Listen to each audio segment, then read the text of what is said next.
उत्तर प्रदेश की 9 विधानसभा सीटों के उपचुनाव परिणाम ने सपा और बीजेपी को कई सबक सिखा दिया। करहल और कुंदरकी में बीजेपी जहां वोट बैंक बढ़ाने में कामयाब रही, वहीं गाजियाबाद और मंझवा में जीत दोहराने के बावजूद घटे वोट बैंक ने उसके लिए चुनौती बढ़ा दी है। दूसरी ओर सपा भले ही करहल और सीसामऊ सीट बचाने में कामयाब रही हो, लेकिन उसका भी घटा वोट बैंक उसके लिए खतरे की घंटी है। तो चलिए बात कर लेते हैं उन सीटों के बारे में जिस पर सीएम योगी की टेंशन बढ़ गई है। सबसे पहले गाजियाबाद, बीजेपी यहां से जीती लेकिन वोट प्रतिशत घटा। साल 2022 के विधानसभा चुनाव में बीजेपी को 1,50,205 वोट मिले थे, सपा को 44,688 और कांग्रेस को 11,818 वोट मिले थे। बीते लोकसभा चुनाव में यहां बीजेपी का वोट घटकर 1,37,206 पर पहुंच गया। कांग्रेस ने बढ़त के साथ 73,950 वोट हासिल किए थे।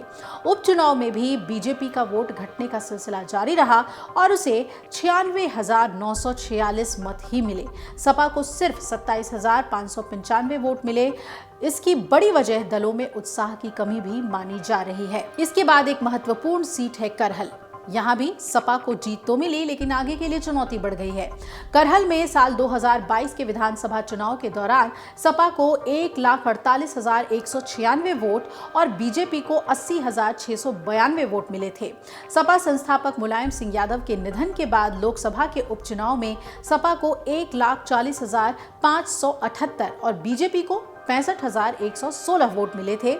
बीते लोकसभा चुनाव में सपा का वोट घटकर 1,34,049 पर पहुंच गया और बीजेपी को 75,509 वोट मिले। उपचुनाव में सपा गढ़ बचाने में तो कामयाब रही लेकिन उसका वोट घटकर 1,04,304 रह गया और बीजेपी ने बढ़त बना ली और उसका वोट 89,569 हो गया। इसकी एक बड़ी वजह यादव वोट बैंक में सेंधमारी मानी जा रही है। चलिए अब बात कर लेते हैं कटहरी की। कारगर रही भगवा की गोलबंदी। कटहरी में साल 2022 के चुनाव में सपा को 93,524 वोट मिले थे, जबकि बीजेपी निषाद पार्टी को 85,824 वोट मिले थे। बीते लोकसभा चुनाव में सपा को बीजेपी से करीब 17,000 वोट ज्यादा मिले थे।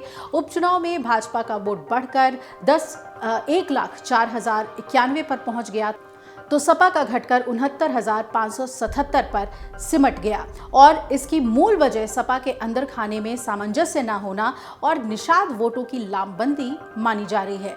इसके अलावा बात करते हैं फूलपुर सीट की। यहां पर भी वोट घटा है, फिर भी कमल खिल गया। साल 2019 के लोकसभा चुनाव में फूलपुर विधानसभा सीट पर बीजेपी को 1,10,137 और सपा को 99,553 वोट मिले थे। साल 2022 के विधानसभा चुनाव में बीजेपी को 1,03,557 और सपा को 1,08,25 वोट मिले।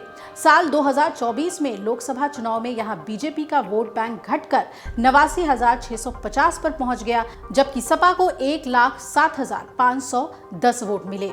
पर उपचुनाव में बीजेपी का वोट गिरकर 78,289 पर पहुंच गया और सपा सिर्फ 66,984 वोट ही हासिल कर पाई।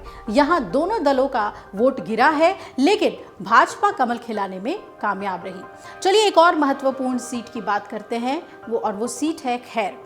कारगर रही यहां पर जाट वोटों की लामबंदी। खैर विधानसभा क्षेत्र में साल 2022 के चुनाव में बीजेपी को 1,39,643 और सपा रालोद गठबंधन को 41,644 वोट मिले थे।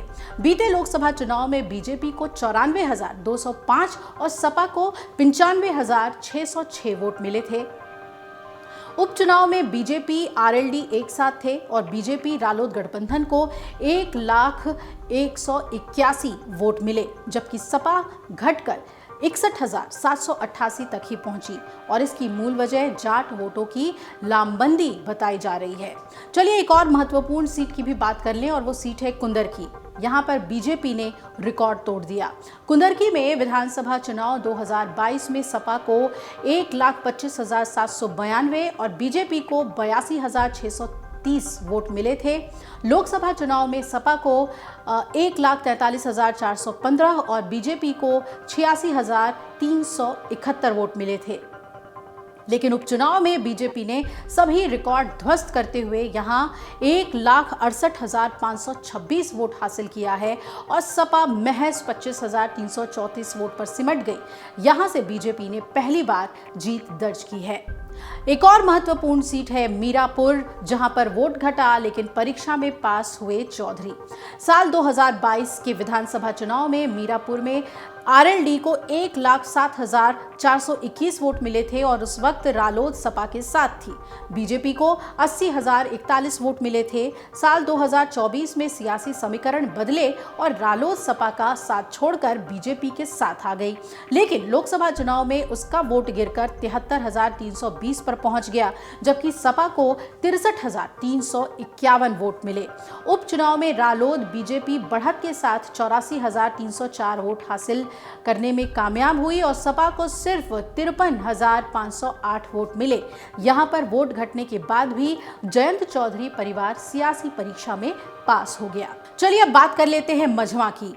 मान मनोवल में कामयाब रही बीजेपी। मझवा में साल 2022 के दौरान निषाद पार्टी और बीजेपी को 1,03,235 और सपा को 69,648 वोट मिले थे। 2024 लोकसभा चुनाव में बीजेपी को 94,061 और सपा को 92,299 वोट मिले। उपचुनाव में बीजेपी और सपा दोनों के वोट घट गए हैं। बीजेपी को यहां 77,737 तो सपा को 72,815 वोट मिले हैं। कांटे के मुकाबले में बीजेपी का मान मनोवल का फॉर्मूला यहां पर कारगर कर गया। चलिए अब बात कर लेते हैं कानपुर के सीसामऊ सीट की। यहां पर सपा का रुतबा कायम रहा। सीसामऊ में साल 2022 में सपा को 79,163 और बीजेपी को 66,897 वोट मिले, तो बीते लोकसभा चुनाव में बीजेपी का वोट बैंक गिरा और 55,365 पर पहुंच गया और सपा कांग्रेस गठबंधन को 95,264 वोट मिले। उपचुनाव में सपा का वोट बैंक घटकर 69,714 पर पहुंच गया, लेकिन चुनाव जीतने में कामयाब रही और यहां बीजेपी को सिर्फ 61,150 वोट मिले। अगर आप ये वीडियो YouTube पर देख रहे हैं तो हमारे चैनल को सब्सक्राइब कर बेल आइकन दबाएं और Facebook पर देख रहे हैं तो हमारे पेज को लाइक करें। 8 मिलियन प्लस सब्सक्राइबर, आपके इस भरोसे के लिए बहुत धन्यवाद।